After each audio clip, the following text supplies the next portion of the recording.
Among the more credible of eyewitnesses to the UFO phenomena are pilots. Indeed, it is a little-known fact, but over 3,500 military and civilian pilots have stepped forward over the years to officially report something so unique, so different to what they are normally accustomed to seeing, that they have labelled it as a UFO. It's rare for pilots to talk publicly about such encounters, least of all in front of a camera held by UFO researchers. But veteran civilian pilot David Hastings had no such qualms. We'd been to the 2nd Air Division, a convention in McAfee in New York, so we were slowly making our way back at a nice easy pace. We decided we wouldn't fly at night, so I'd landed at Dayton for my first night stop and then at Albuquerque on the second night. Our Grand Canyon really happened as a piece of luck, because I was talking to the American girl in air traffic at Albuquerque, and she heard my English accent, and she said, "Oh, I suppose you want to fly the canyon?"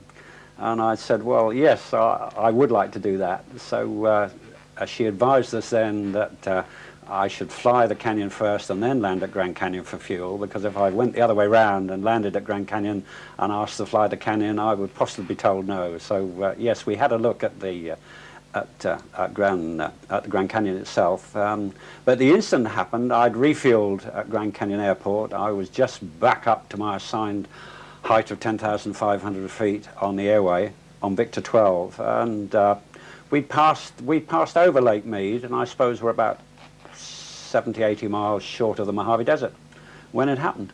It began, of course, we both realized that there was something coming in our 12 o'clock at us at high speed, very high speed. Which at that part of the world, you're not used to them coming exactly head-on, but obviously, again, you know, both of us had the experience of a military jet coming at us at a different angle at speed. So you were quite used to seeing what in 1 second was a tiny speck on the windshield, and within a second was a very large aeroplane. So, you know, we looked at it, saw the speck coming, but it came so quick. When we first saw it, we suddenly realized it was on top of us. So we pushed. I pushed hard. I was flying, and David, as my co-pilot, also pushed hard, and we vanished, as I say, under the coaming of the instrument panel. We were convinced that that was it, that we were going to have a mid-air, that there'd be an almighty bang, and the tail would go, and that would be it, and that would be the end of our flying days. But I mean, as I say, bear in mind, I was on the airway, I was under a radar service, and I had no warning of any conflicting traffic whatsoever. But then, of course, that was when, Graham, it started to get very odd. It went over the top of us, a large shadow, a very black shadow. It darkened the whole of the cockpit, and the sky above us, of course, was, as I say, was clear blue sunshine. Was there any kind of shockwave associated with that? No, that was the funny thing. There was no sound, and there was no shockwave whatsoever. A little bit of turbulence, but that could have been me pushing hard anyway. My first concern was to get back up to my assigned height before somebody started to ask us as to what the heck I was doing. Yes, I mean, that was your instant reaction. Our other instant reaction was, well, you know, thank goodness, what happened? There was, as I say, there was no bang. It's missed us. So yeah, it was. I wouldn't say fear. I mean, when it happened, we were both convinced that we were going to have a mid-air, because it came exactly at our 12 o'clock. We slowly came back up from under the coaming. I regained height, and we both said, "What the heck was that?" But then again, the mystery deepened, I think, because we both suddenly said, there's something out to port on my side of the aeroplane. But we couldn't see anything, and yet we both sensed that something was formating on us. Something was moving. It started out of the peripheral vision, but certainly it was such a strong feeling. Both of us were looking out my side of the aeroplane. I think it was more than sixth sense. I think we both felt that whatever was there was moving so fast that the human eye couldn't actually register it in detail, but could register that something was definitely moving. We thought it was going, you had a sensation it was going up and down beside us. Right. But I mean, the sensation lasted so long, and it was such an odd feeling, and we were both convinced about it, that I said to David, as I say, you fly the aeroplane, because I've got my camera, my still camera, back in the back end of the aeroplane. So I had time to unstrap, go back, pick up my ordinary still camera, come back, strap in, and we both said it's still there. So I took one picture, and then, as I say, we waited, and then suddenly we both said it's there again. We felt or sensed or could see a movement, but we couldn't focus on it.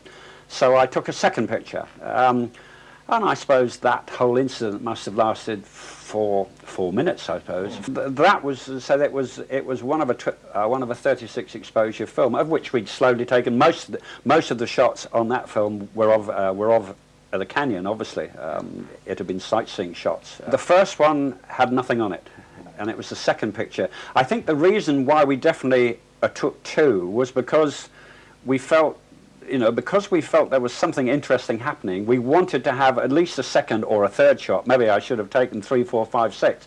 But we wanted to check that there was nothing in the cockpit, like, say, an oxygen mask or anything else that was showing a reflection on that side window. And as you saw from the first picture, there is absolutely nothing that could have made that shape out of a reflection.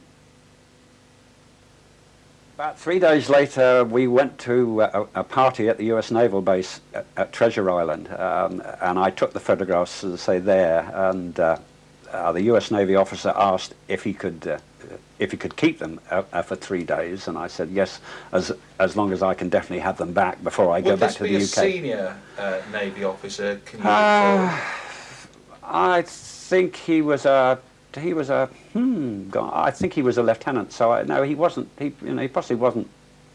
He was about middle, as I say, middle ranking. Yes. As I say, I've forgotten his name now. But again, after 3 days, when we went back to Treasure Island, and he produced my photographs, but he just wouldn't give us anything. It was no comment, and we said, well, come on, surely you can give us something else. As I say, what do you actually think it was? No comment. I mean, whether it was because he genuinely didn't know what it was, or whether... In which case, why couldn't he tell you that? Yeah, quite. Later on in the evening, on that evening when we went back to pick them up, we were talking to a US naval pilot, and he was looking at the picture, and of course he said, well, I can tell you what the whiteness over the top is. I say, that is vapor caused by a rapid rate of climb, which we could obviously understand that, and we thought, well, yes, that makes sense. That makes sense. No, I mean, I suppose to be honest, it was semi-visible. In other words, it was moving at a speed where your human eye could sense movement, but it couldn't focus on it. But we were lucky enough on one shot, the camera actually caught it. Blurred, but it caught it. So, I mean, it certainly was a flying object. It certainly was unidentified, but it was definitely there, and it was solid.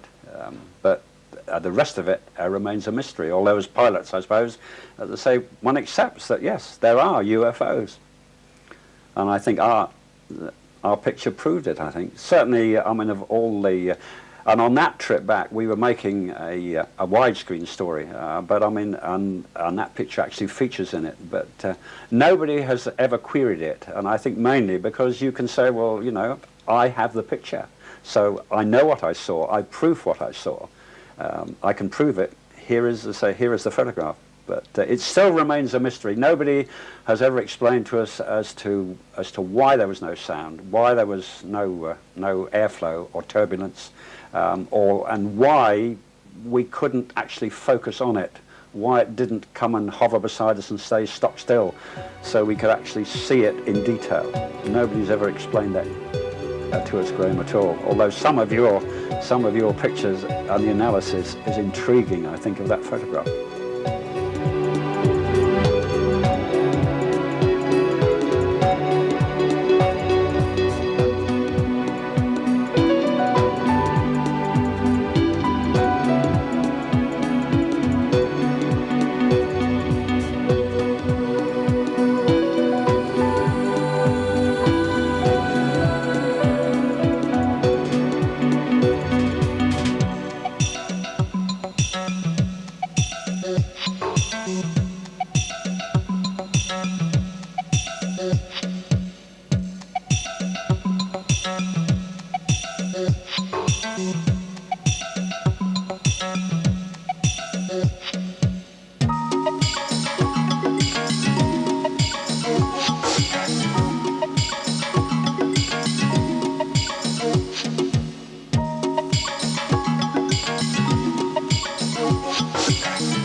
Interestingly, as a result of our publishing David's account in UFO magazine, a reader in North America submitted this photograph of a UFO taken over Brazil some years before.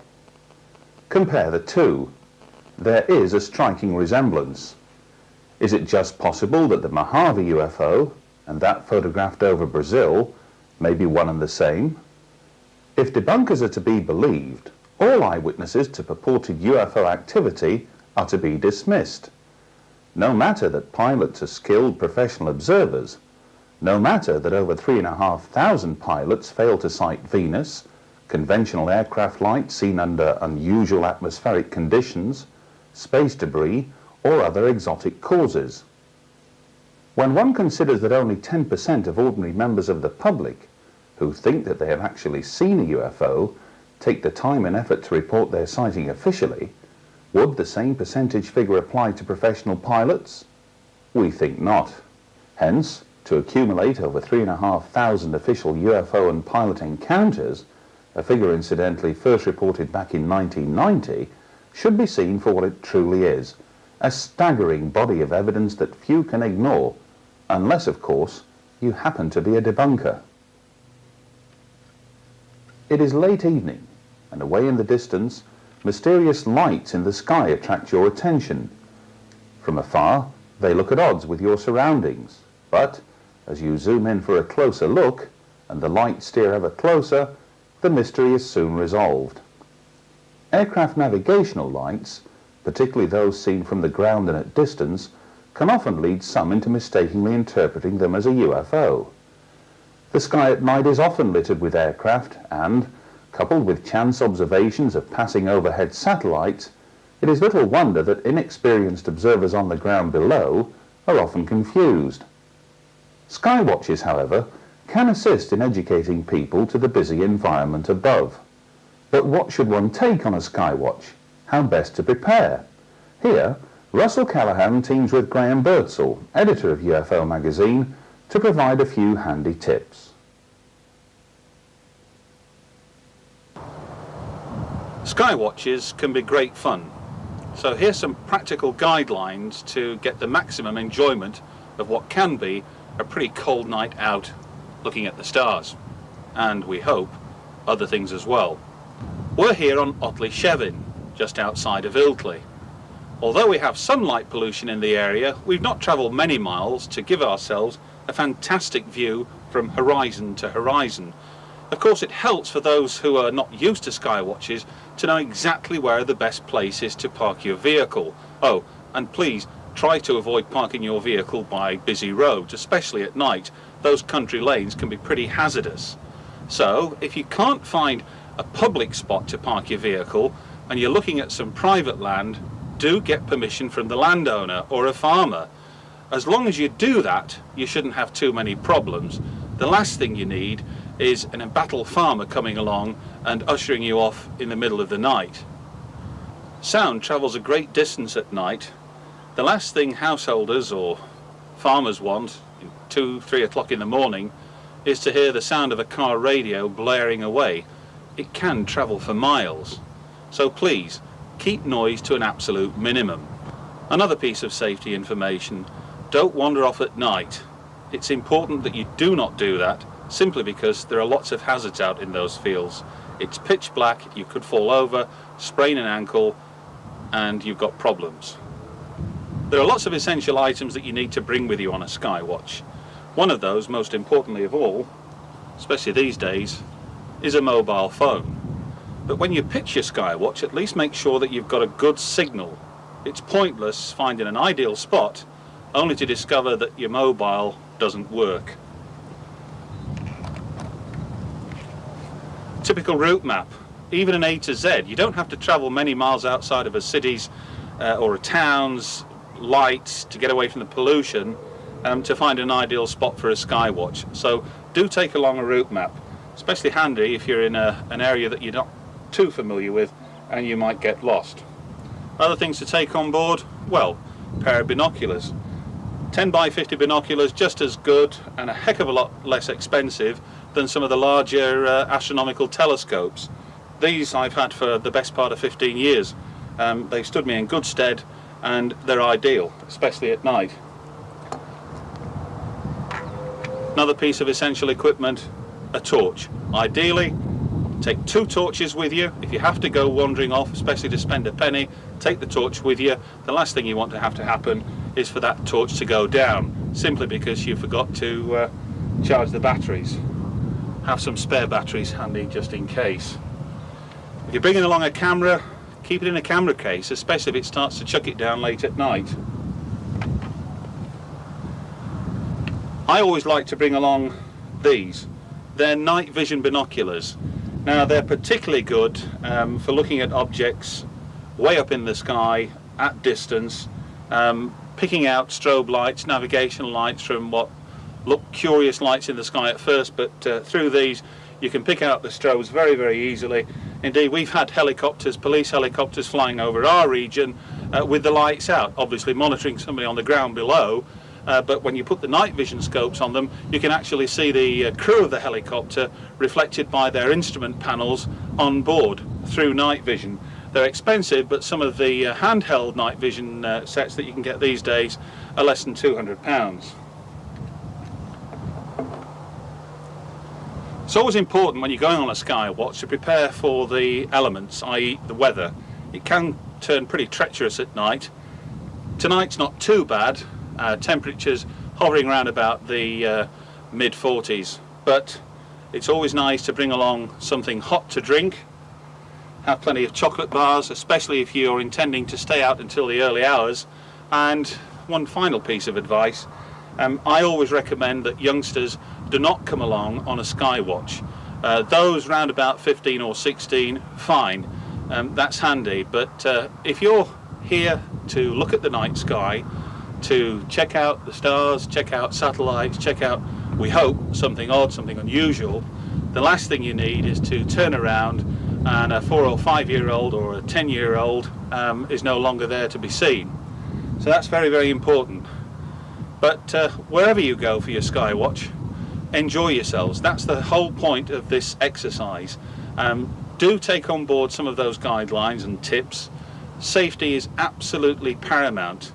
How many should you take on board a skywatch with you? Well, I always like to think that 4 or 5 carloads of people is ample, especially if you're looking at a narrow lay-by where you're hoping to pitch camp for the night. If you are travelling some distance away from home, make sure that everybody is familiar with where you're going to, and it always helps, just in case, to let somebody back home know where you're going to as well. And with that, have a great skywatch. but a safe skywatch as well. Organising a skywatch is one of those things that takes a little bit of planning. As we've already gone over the major points to remember about privacy and getting yourself organised. All that's fine. You can have all this wonderful equipment and go out there and hope to get some remarkable footage of something extremely unusual. But you need to get one or two things happy in your mind. It's like riding a bicycle, if you like. The equipment, your camera, the camera that you're using, or one of 2 or 3 cameras that you're using, on a skywatch, you need to be confident with the equipment. I suppose the first real pointer is a tripod. You don't have to spend a fortune. Something like this, about 40, 50 pounds. Nice sturdy legs, spirit levels on the head there, that lets you make sure things are level, because if you get one of the legs in the wrong position, it might look fine in the viewfinder wherever you're filming, but as you pull back you'll be creating hills and troughs that aren't really there. So nice and level, check the bubbles, firm ground, and away you go. Zooming into distant objects, the tripod's an absolute must. You need to be firm. Doesn't matter how steady a hand you've got when you're holding the weight of a camera, just your body's movement through simply breathing will create all sorts of shakes and wobbles on the camera. So once again, stick with the tripod, get it firm, plenty of adjustment on the tripod. They've all got the bit that goes up and down, so get comfortable to your eye. If you're fortunate like us and you've got the little screen there, well, look, there we are. Me watching you, watching him, watching me sort of thing. But if you've got the little viewfinder, then you can see that what you're filming is what you're getting. What you see on this screen is exactly what you're going to see on the TV when you get your footage home. So remember, the little black and white viewfinder, it's okay, but to get the real picture, this is a must. One thing to remember though, the viewfinder, it takes battery power out of the camera, so be prepared with batteries. If you've got a couple of batteries, make sure they're fully charged, know the limitations of your camera. The more you zoom, the more you have autofocus switched on. This all uses power, and those batteries will drain very, very quickly. Lithium-ion batteries are the modern standard now, sort of thing, and this little camera with the smallest battery that's available for it will give you an hour, reliable. You can buy bigger batteries. I've actually got one for this particular camera that, believe it or not, gives you 6 hours. Okay, it cost about £80, but one charge and you know you're going to be alright for all night with a skywatch, so well worth remembering. Extra batteries. The other thing, get to know where your controls are on your camera. Most modern camcorders are all switches and buttons at the back. It's alright having tons of little gadgets. Again, it's knowing what these things do, and get comfortable before you actually get out there in the field. Know what you're doing and what each of those buttons will do. Another tip that I'd like to share with you that I think is a vast improvement on some of the older models of camcorder. Autofocus, we switch that off always. Manual focus, use this ring. You can see in the viewfinder, you can see on the little 3-inch monitor that your image is in focus. But when you're filming distant, if you've got an object in the sky, quickly appears in the sky and you think, oh, what do we do now? Don't go fumbling for the focus. Sony, JVC and Canon are all fitting this little infinity button. Dead easy. Pull the switch down and that sets the lens at its distant setting, so anything basically will be in focus. The great achievements of modern times is, I don't know whether we can pick it up in the viewfinder, we'll let you see the footage as we go along as well, but something that's come along these days. In the distance there is our local pub. With the flick of a switch we have night shot, and all of a sudden details start coming into view that weren't there before. We'll let you see the footage in reality during this actual piece, but as you can see, night shot, wow, what an improvement from basically nothing to being able to see almost in darkness. It's good, but it does have its limitations. let's not forget, we might be filming distant objects, stars, planetary objects, whatever. The night shot's really a guide, but in essence it's alright for getting an idea of the background of the land where you are. If you're out in the countryside in the dark, it'll give you an idea where your horizon levels are, where the hills are. Stick with the normal lens, the normal settings on the camera, their manual settings. And the one that I like to keep referring people back to is exposure. That is something that you can control manually by hand. It's like opening and closing the iris on a 35mm camera.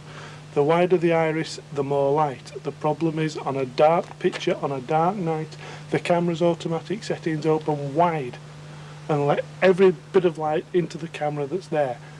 That doesn't necessarily work. If you take a look at this piece of footage, you can see we've been filming the moon. This was during the eclipse earlier on this year, the total lunar eclipse. By turning the f-stops down on the camera lens, then all of a sudden the detail of the surface of the moon becomes apparent. And what a difference. If we had the camera on automatic, all we see is the big white ball of light in the sky. Just to recap, get used to where the buttons are on the camera. Get used to where it stops, where it starts. Get used to what you see in the viewfinder when the thing's running. It's alright pointing and shooting your camera at an object in the sky and thinking you've got some marvellous footage and realising that it's been on pause for the last 2 minutes. Make sure you're aware that you know the camera's running, you know the noises it makes. Get a good tripod, get it steady, plenty batteries, plenty tapes, and the long and short of it, enjoy yourself. And good luck, because you never know, it might be your turn to catch something on camera next. Skywatches need not necessarily take place during nighttime hours. Take, for example, this man, Peter Grant. Throughout most of last summer, Peter used a variety of camera lenses and filters to record the skies above his Manchester home in the north of England. Here are just a few sequences, gleaned from dozens of hours of footage, which Peter has kindly agreed to share among fellow UFO enthusiasts.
If the mysterious objects filmed over Peter Grant's residence turn out to be some form of covert experimental craft, then that would come as no surprise to scientists and engineers who gathered at the University of Sussex, near Brighton, for the Advanced Propulsion Workshop in January of 2001. Some of the world's leading scientists in the field of electrogravitics were present, and so were we. Here's just a sample of what some of them had to say. The Griffiths paper, which I know that Professor Petkov, are you Professor Petkov? It's my honor to know.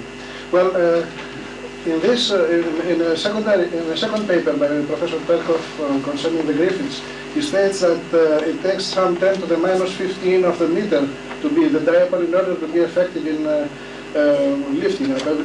Because I read this paper by Petkov and Griffiths, and I was very much impressed about it. I would like to ask if there is any technique by which we could take advantage of this electrokinetic lifting force and shortcoming the burden of the 10 to the minus 15 of the meter. Have you got any ideas how we can proceed with this, which is very remarkable? Probably the best way to answer this is tomorrow. I will address several probably ways to try to make use of that intrinsic connection between electromagnetism and gravity. And you know, the classical electromagnetic mass theory revealed such a connection between electromagnetism and inertia. So in fact, addressing the connection between electromagnetism and gravity or inertia, you're addressing both, but I believe that tomorrow is the best time. The more thing is, even assuming we have a black box or black sphere out of some black project, you know, it has to have power going in order to convert the energy into another form of energy, which is the propulsion. We have to conserve our energy laws. And the core thing is, where's that power going to come from? What kind of scale of power are we going to need? Yes, okay. And what kind of technology would provide it? Now, obviously, in the early days, if you get solar panels, like they have on Mir and the space station, and you don't want to go too far out, and they say no further than Mars, then that's a well-tested technology, and as long as the sun shines, you're going to get power. And that might be doable for small missions and small payloads and small thrusters in the first generation. But if you want to do deep missions, the further you get away from the sun, the power from the cells falls off exponentially, like a ski slope, from almost nothing. And you're going to need some other source. And obviously you are defeating the object if you take along a huge tank of chemicals that are using as propellant, use them to generate electricity, because you're back to square one again. So it has to be, if not solar, then nuclear, because that's got 4 to 5 magnitudes more power per weight than a chemical system. So we're talking several thousand times more energy available in the same package, for the same weight and the same volume. And that's the whole problem then of technology being mature, technology being safe, being compact, being reliable, and that's a whole new can of worms which you will want to look at anyway for conventional space propulsion, space missions. Unfortunately, people are spending money on that, and they are looking at it for those reasons. But that technology will come across and plug in, hopefully, into the technology we might develop. But then, beyond that, there's a whole new raft of ideas that are coming up, which is the other part of the flip coin of this conference, which is zero-point energy and other unconventional energy sources, possibilities of vacuum extraction of energy from the vacuum, in which Hal here is an expert, and related ideas. It may be, and Professor Vigier has a very good paper to give on this tomorrow, that as well as getting a breakthrough in our propulsion systems, we might even have a breakthrough in our energy systems to power it. And if that happens, then the consequences, not just for space travel, but for our entire society and culture, are going to be extremely profound. And therefore, for those of you who are not so interested in space travel but are interested in the applications that will spin off from it, this might be the most rewarding part of the conference. We had Einstein calculating the so-called spontaneous emission coefficient, the A coefficient. Then a certain amount of time went by, and stimulated emission was known even back then, and then that eventually led to lasers and so on. But spontaneous emission was still just considered something that you were just given. That was it. But research in zero-point energy finally recognized that spontaneous emission isn't so spontaneous. It's actually a form of stimulated emission, stimulated by vacuum fluctuations. So once that was recognized, which was recognized as a theoretical concept, then you had the idea of, well, it would really be great to control the spontaneous emission rate of excited atoms. And so once it was realized that atoms in an excited state are sort of like pencils standing on its end, and it's the fluctuations which knock it down, then came the idea in the 80s that, okay, well, we'll build a cavity, we'll eliminate the modes at that transition frequency, therefore we eliminate the zero-point energy in that mode. And therefore, if we put the atom in that particular cavity, it'll stay excited, and it won't spontaneously emit. So in fact, that started the whole field of cavity quantum electrodynamics, and now it's used to increase spontaneous emission rates like by a factor of 100. So here's a case where actual practical application came by recognizing that vacuum fluctuation theory could be used to actually control something that was thought to be well understood and well known, but nobody realized you could get a handle on it. And so that's a nice transition where theory actually comes in and permits you to deal with something you've been dealing with for decades because you had a theoretical foundation in which you started to ask a new question and then came up with a new answer and then a new application. So this is not just a few decimal places. I mean, this is a big factor of 100. And also you can go the other way. You can speed up so-called spontaneous emission by even greater factors.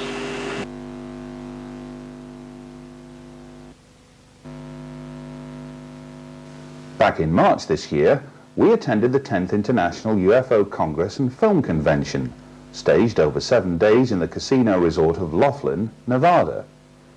Almost 30 leading international researchers and best-selling authors delivered lectures to a near-capacity 1,000-strong audience.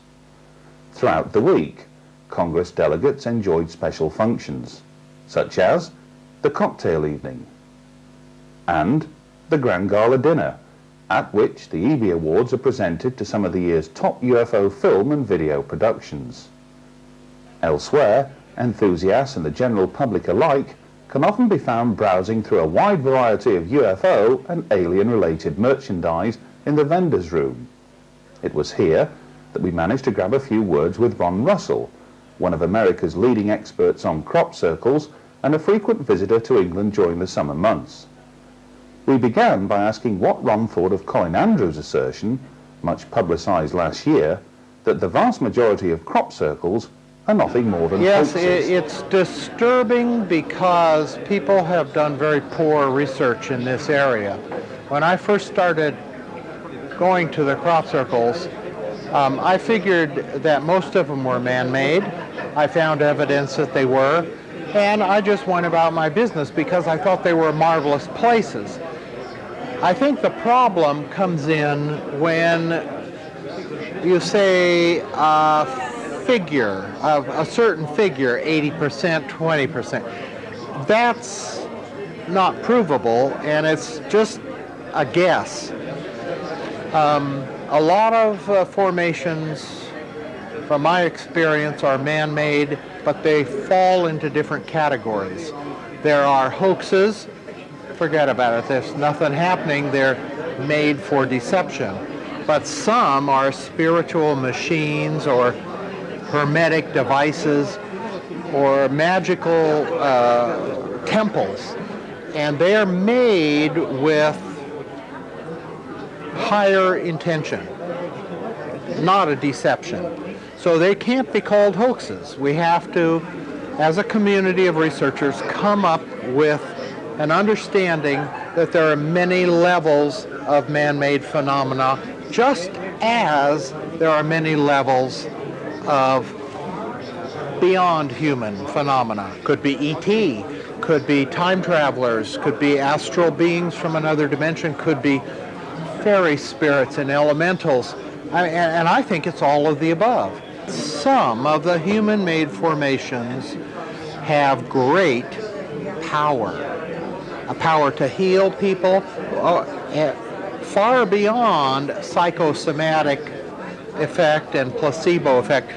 The power we see in magnetometer fluctuations, anomalous readings in magnetometers, anomalous readings in microwave detectors, anomalous readings in our Trek 520 electrostatic detector, which doesn't happen in a hoax formation.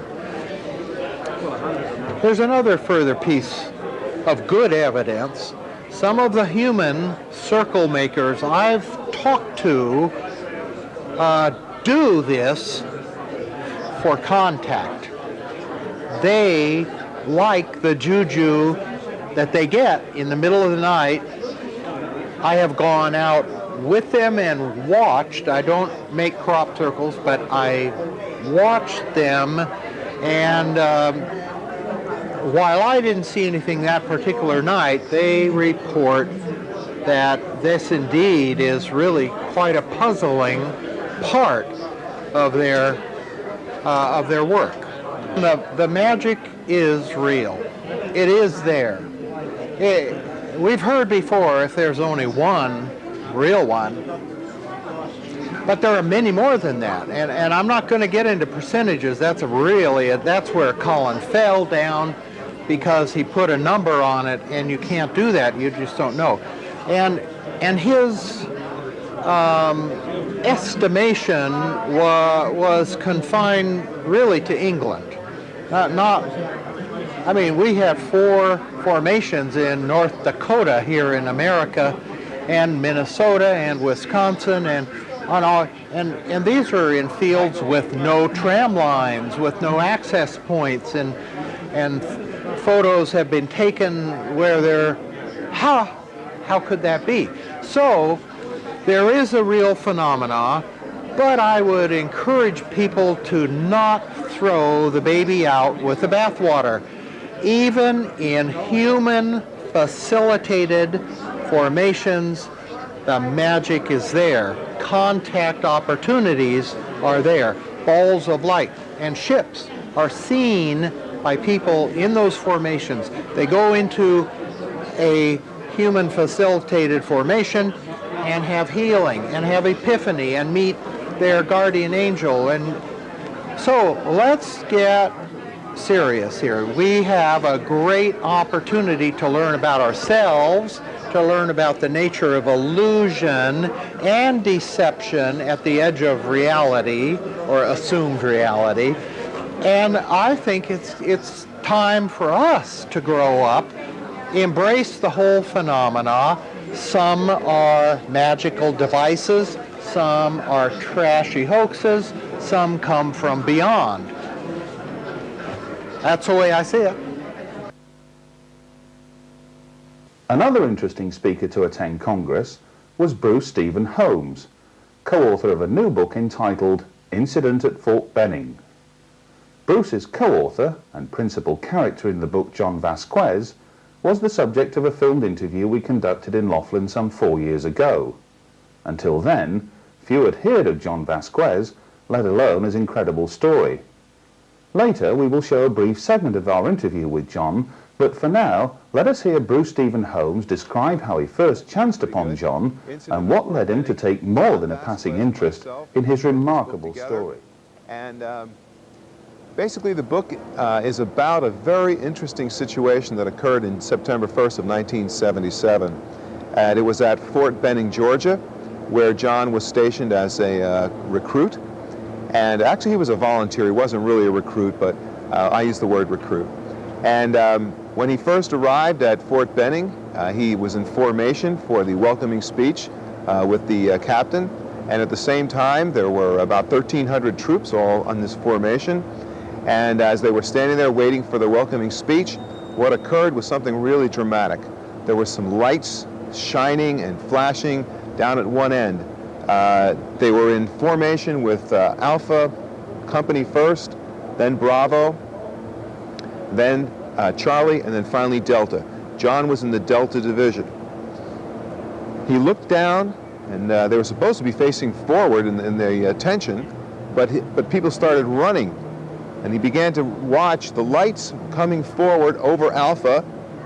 People were running, and it was total chaos. It moved up to Bravo, then Charlie, and finally to Delta.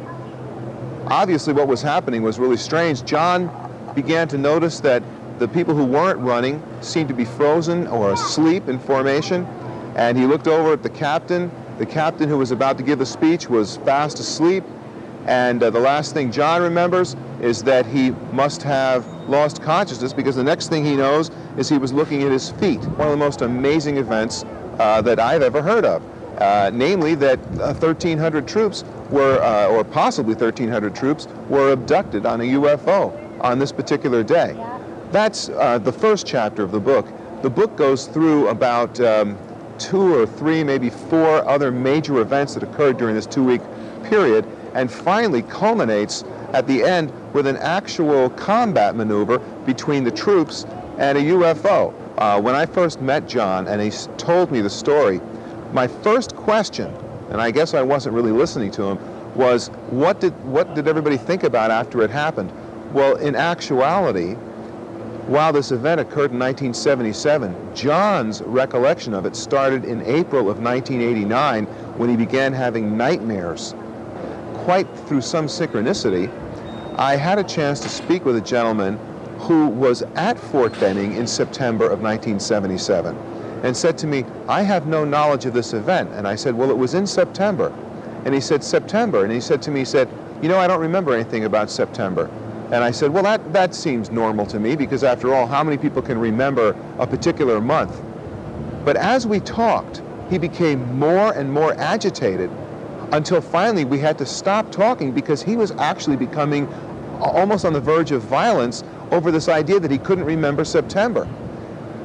We've spoken since, and I don't even mention Fort Benning, and he has no recollection of the fact that we even talked about it. So it's a very strange thing. I think that there are a lot of troops out there who are having all kinds of physical and mental problems, but have not yet had that awakening experience that John had. To read a book about one man and his extraordinary allegations, quite another to see that same man relate his story in front of the camera. See what you make of John as he describes some of the most telling moments from the incident at Fort Benning. So I looked into his eyes. This female voice told me to go to sleep, and next thing happened is that this face, a male face, I know it was a male because that's what I felt, was telling me to look in his eyes. And the image that came across was that the first one was myself standing on an ocean all by myself, and there was a blue sky, and the next image was the whole planet being destroyed bits by bits. And the next image happened was a face, a human face, and his face was all pale, white, paste-like face. During this time, I saw Sergeant Turner, who was standing across me, and he was in a summer summer uniform, khakis. And I thought at that time, he spilled coffee on his trousers, but apparently he had an accident. And some of us started falling down, as if we lost balance, and I fell down too, because everything seemed to have spinning around, and that was unusual. And when I got up, I started to walk away, and some of the people, or some of the guys who was in formation, started getting sick. They started vomiting and getting sick and falling down. Few of the speakers at this year's 10th International Congress and Film Convention commanded the respect and admiration afforded to Dr. Roger Lear. In Hard Evidence 5, we included incredible footage of the surgical removal of an alleged alien implant by a team led by Dr. Lear. But what new evidence, we wanted to know, had he brought with him to Laughlin? Well, they've kindly given me 2 hours to present some new material as well as review some of the older material on the implant surgeries, and I'm going to talk about some of the latest findings that we have on TIM surgery, which was performed February the 5th of the year 2000. The second hour, I'm going to broach a brand new subject and offer a theory why alien abductions are occurring worldwide. And I brought the statistics and graphical material to prove that the human race is undergoing a tremendous biological and change not only biologically but also in our consciousness. And I've done this by supporting 17 different developmental growth characteristics in children. And when I present this material, I expect the audience to prove that my statistics that I gathered in 1987 are going to be very, very conservative. And what I've done is to take a 40-year period, 1947 to 1987, and I'm going to point out 17 different developmental characteristics that have changed dramatically in 40 years. And this change far surpasses what is possible from a normal evolutionary trend. And also, since I've discussed this subject and have been taking notes for some years now, in other countries over the world, I've eliminated the possibility of environmental factors or health factors. So barring unknown changes in the planet or something that's unseen in evolution, the only possible explanation can be that the human race is being genetically manipulated, and we're beginning to now see the results of that. So that's what I'll be presenting in the second hour tomorrow afternoon, Friday, at 4:30 here at the UFO Congress, Laughlin, Nevada. And just to focus on a couple of specific areas, we're talking about potential genetic manipulation through all classes and through all, it's not a boundary thing. We're talking about facts and statistics gleaned from areas around the world. That's correct. The statistics are taken from books in the United States, but I've verified the same statistics in interviewing mothers, fathers, grandmothers, grandfathers, brothers, cousins about the children in everywhere from third world countries to places where the life is still very primitive without the influence of television. And I've looked into factors such as pollutants and the parents being influenced with drugs or alcohol. All these factors seem to have no place whatsoever in these statistics.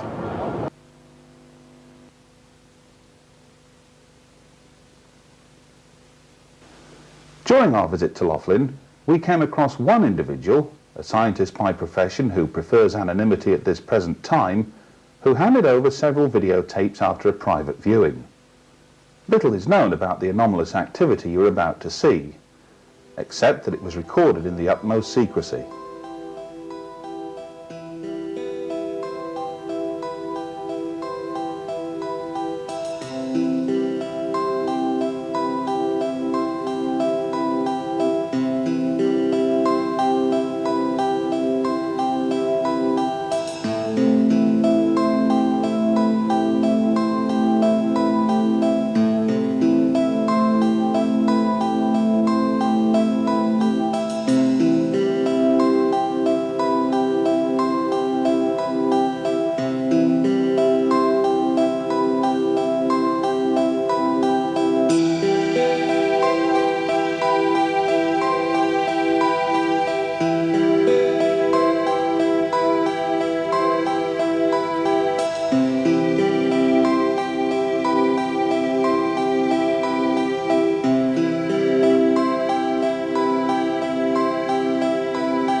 Anomalous activity has also been filmed over the past 12 months here in the UK.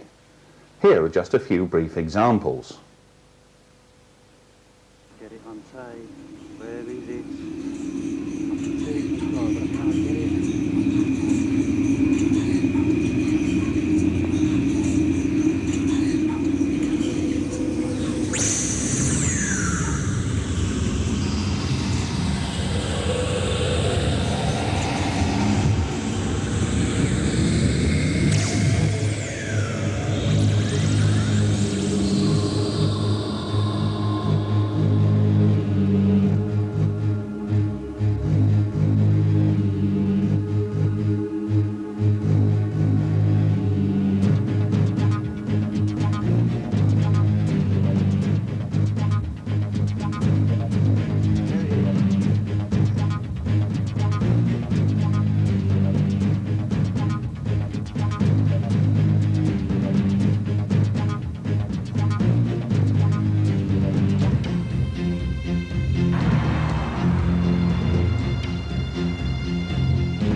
January of this year, residents of the town of Fleetwood in the northwest of England began observing anomalous activity over their homes.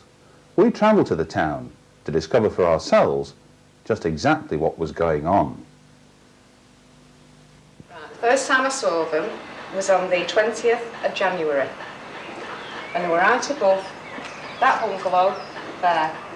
4 of them were together, and a 5th one came up and followed them and joined them above the roof of the house.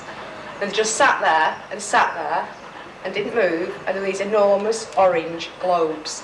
There was no sound, didn't make a move. It was as if they just parked up and took the keys out and cleared off. Because I'd just come back from the shop and I was driving round the corner there, and they were just moving across. You couldn't miss them. They were so big, they were just there in the corner of my eye. And I thought, crikey, that helicopter's low.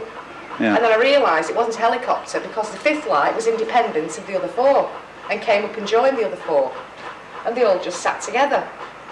And I stood for about 7 or 8 minutes, and I walked in the middle of the road, and I'm looking like this, and there wasn't a sound, there was no noise. You could hear the street lights humming, but you couldn't hear those lights humming. There was nothing at all. There was nothing behind the lights, as if they were attached to a machine or anything. So I went in the house, and I said to my husband, just whip out the back door quick and have a look over the garden gate, tell me what you can see. So he went out, and his chin is his kneecaps, he couldn't believe it, and he just stood staring at them. Then he ran to get John, our neighbour here, and John came out, and they were still sat there, hadn't moved. And just as John went back in to get his telescope, they slowly started to move away to the north. But they were only treetop height. Where that tree is at the back of that bungalow is how high they were. And we still didn't ring, we didn't do anything about it, because we didn't want to get laughed at. And then exactly 5 weeks and 5 days later, it was on a Thursday, the first time was on a Saturday. My husband was on the front here with my little boy on a 2-wheeler bike. He's only 6, he can start but can't stop. My husband's running around the back of him like this. And instead of being that side of the road this time, they were above this row of houses. And they just came sailing in from the end of the street, right, all in a line, just in a line. I come flying out, looked up and saw them above here with the moon sat behind them, shot back in, grabbed my scope, and just couldn't believe what I was seeing, and then just checked all 4 of them were okay. There was only 4 at this time. Checked they were all 4 was all right, it was the same, and then sort of locked onto one, and by holding my scope hard against the lamppost and getting a good solid position against it, so I've got something really supportive, and then tried to get it in my mind's eye exactly what I'd seen. But a single light. Not any strobing lights, not red and green for your wings, for your port and starboard. No strobing lights, which are now your flashing white lights, which you can see very, very clearly for, 30, 40 mile away at least. So, no chance. I mean, like I've said, 30 odd years of spotting all over the world, Spain, America, Germany, France, Italy, all like that. It was weird. I'd say they were pretty low. I mean, guessing that they were looking through the houses in the distance going over towards Barrow Way, maybe about 1,000 feet, something like that. Distance, no idea. I didn't get a clear picture of them at all, you know. Any idea about estimated speed?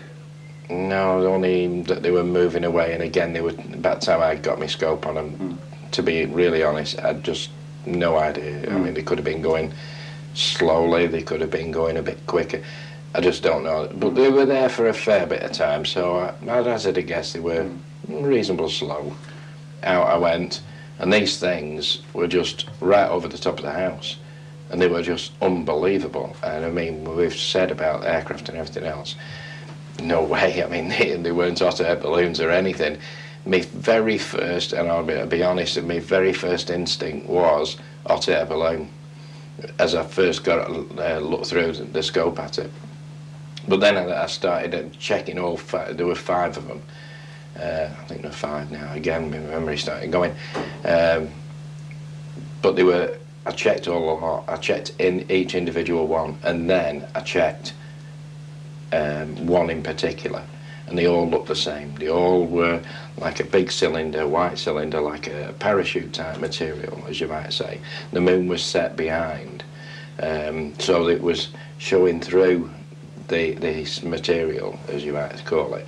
And then in the base was like what you might call a candle light bulb There was no flame or anything. It was just like a glow, and that was attached. It was like that, and it was attached to the bottom of this cylinder, and then it was like shaped like that in 4 separate like segments.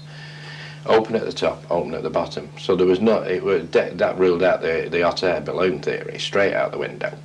And then the 23rd of March was the last time we saw them, and I was looking through my window because now I sit with my vertical blinds set so I can see straight down the street, and I'm just sat like this looking out the window, and it was 7:45, it was when the adverts were on for Coronation Street, and I looked out the window and I saw in the distance to the north-northwest, sorry, north-northeast, that's right, north-northeast, this orange light coming this way.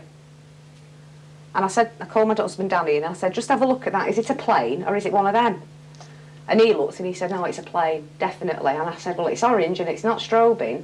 So I went outside and walked down the driveway, and yes, it was one of them. And I shot back in and said, camcorder, quick, photograph, quick. And we both came running out, at which point John next door had come out as well, and Brian next door but one, Jill the policeman's wife from over the road, everybody was all out again.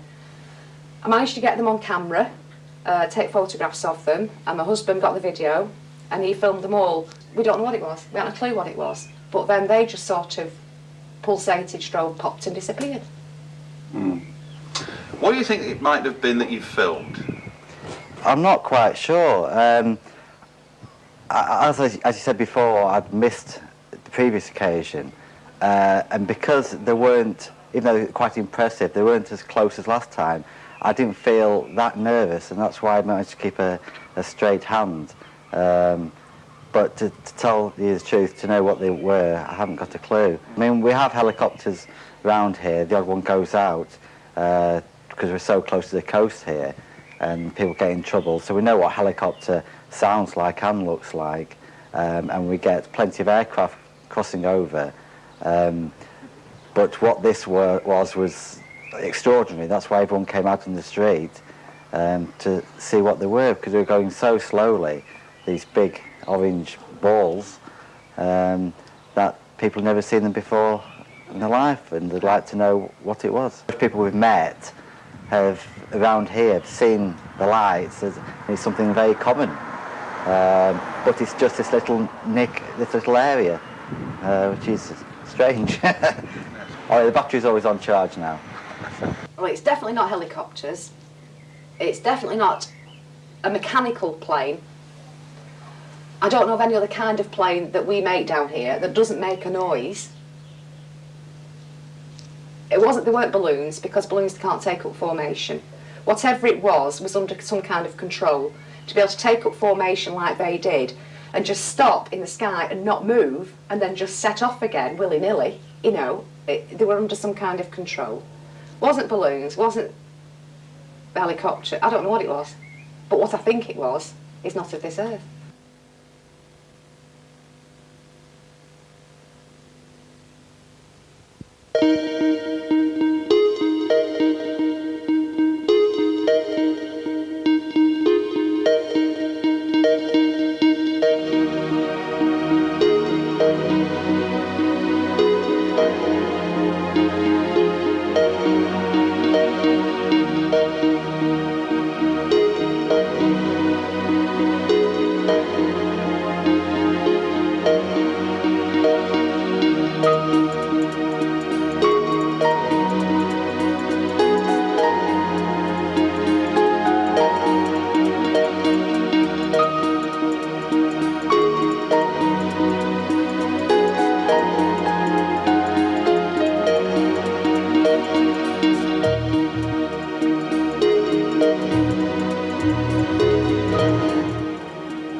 As we end this edition of Hard Evidence, do check out our previews of other great video titles, now available exclusively through UFO magazine. Until the next time, keep watching those skies, because rest assured, the truth is coming.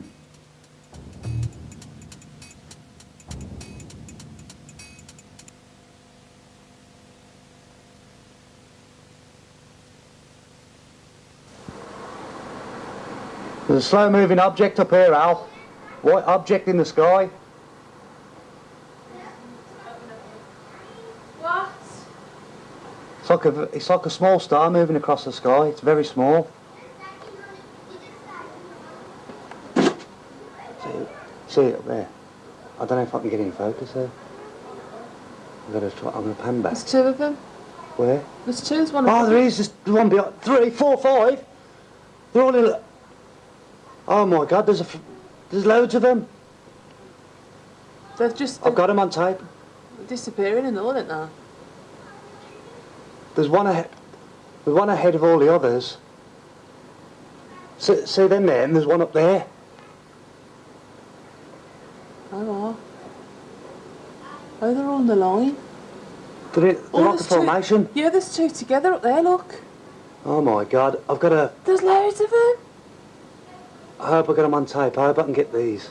They're that small and faint. See them? They're like glowing and... They're looking at toffs. Can you see? Oh, look, there's a V. Oh, my God. Jesus. Oh! Al, there's more of them. Look at them up there. There's Tony. Tony, go up here, look. There's millions of them. Oh, my God, look at that. Right up in the Look at that. There's millions of them. See them? Where? Look, up there, means the cloud. Oh, yeah. Look, there's loads. There's thousands. Oh, well, there's at least 20 or 30. Oh, my God. I hope I can get this. They ain't birds. Jesus Christ, there's formations of them. See them all, Tony? Yeah. They're all moving around. Yeah, oh, jeez. Look, they're all moving in different directions. There's loads of them. Oh. Quick, kids, come out here. Quick. Look, there's loads of UFOs in the sky, look, they're all over here. Look, see all the little like stars? Where? Up in the sky by the cloud. You've got to really focus. There's loads of them. There's loads of them. I can't see nothing. Can I have a look at that? I can't see nothing. Let me see. I'm that excited. They're all moving into the cloud and... Them two are right close together, them two. I've seen the one at first, up there. Look, it's that cloud up there.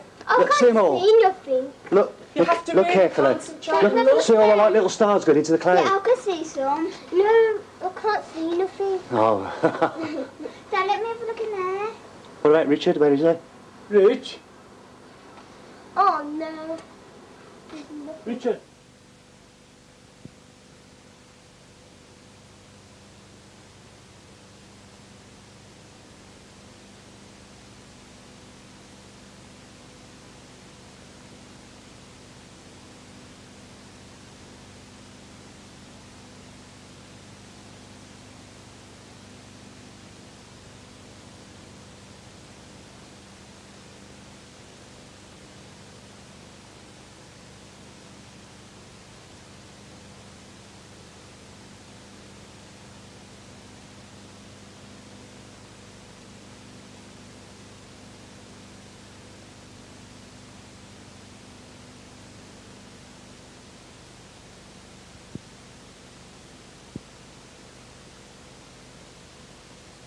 Two of them.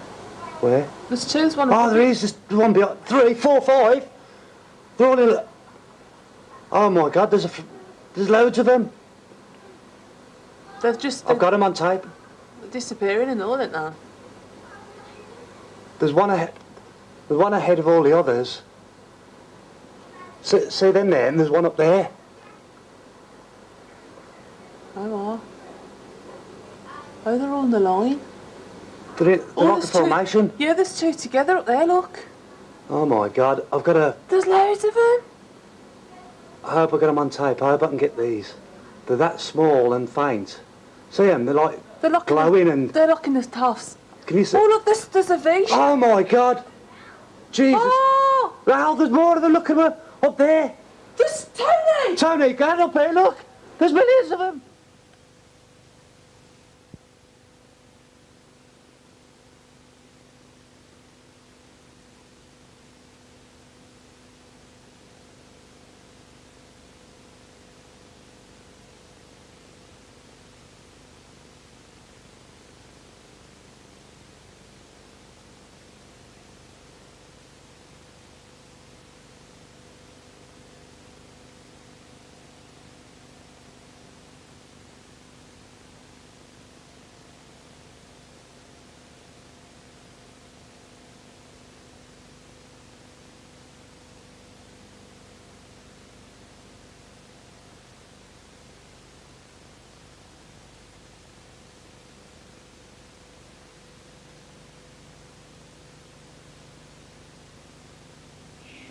large orange disc, perfectly circular, very orange and glowing. And it just moved at that kind of rate right over my head. Shortly afterwards, it just accelerated ahead of me. I mean, just extraordinary speed. Her first comment was to look at me and say, "What was that?" And I said, "Well, I think we just saw a flying saucer." All of the religions are to base themselves on the reality that we are alone. We have not been hiding anything. I had the evidence that a crash did happen here.